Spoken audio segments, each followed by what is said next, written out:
રાજકોટની ઘટના બાદ આજે રાજકોટના મેયર જાહેર પ્રેસ કોન્ફરન્સમાં જોવા મળ્યા હતા। પત્રકાર પરિષદનો હેતુ એ હતો કે જો ચૂંટણી પરિણામ ભાજપની તરફેણમાં આવશે તો ભારતીય જનતા પાર્ટી રાજકોટમાં ઉજવણી નહીં કરે।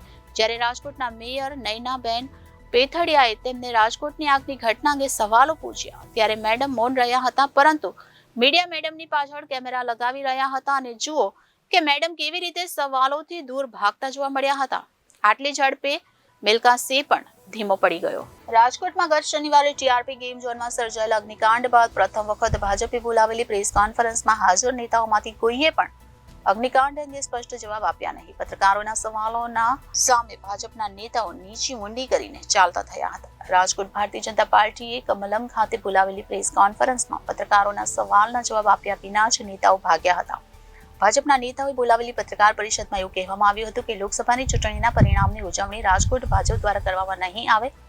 આ બાદ જ્યારે પત્રકારોએ અગ્નિકાંડને લઈને સવાલો પૂછવાનું શરૂ કર્યું ત્યારે રાજકોટ ભાજપના નેતાઓ કાંઈ પણ બોલ્યા વિના ચાલતી પકડી હતી। રાજકોટ ખાતે આવેલા ભાજપના કાર્યાલય કમલમ ખાતે રાજ્યસભાના સાંસદ રામભાઈ મોપરિયા, રાજકોટ લોકસભા બેઠકના ભાજપના ઉમેદવાર પરસોત્તમ રૂપાલા, રાજકોટ શહેર ભાજપના પ્રમુખ મુકેશ દોશી, રાજકોટ મહાનગરપાલિકાના મેયર નયનાબેન પેઢડિયા, રાજકોટ મહાનગરપાલિકાની સ્ટેન્ડિંગ કમિટીના ચેરમેન જયમીન ઉપાધ્યાય ઉપસ્થિત રહ્યા હતા। રાજકોટમાં ગત શનિવારે ટીઆરપી ગેમ ઝોનમાં સર્જાયેલા અગ્નિકાંડ બાદ પ્રથમ વખત ભાજપે બોલાવેલી પ્રેસ કોન્ફરન્સમાં હાજર નેતાઓમાંથી કોઈએ પણ કોઈ જવાબ આપ્યા નહીં। પત્રકારોના સવાલોની સામે ભાજપના નેતાઓ નીચી મુંડી કરીને ચાલતા થયા હતા। ત્યારે રાજકોટની ઘટના બાદ રાજકોટના મેયર જાહેર પ્રેસ કોન્ફરન્સમાં જોવા મળ્યા અને પત્રકાર પરિષદનો હેતુ એ હતો કે જો ચૂંટણી પરિણામ ભાજપની તરફેણમાં આવશે તો ભારતીય જનતા પાર્ટી રાજકોટમાં ઉજવણી નહીં કરે।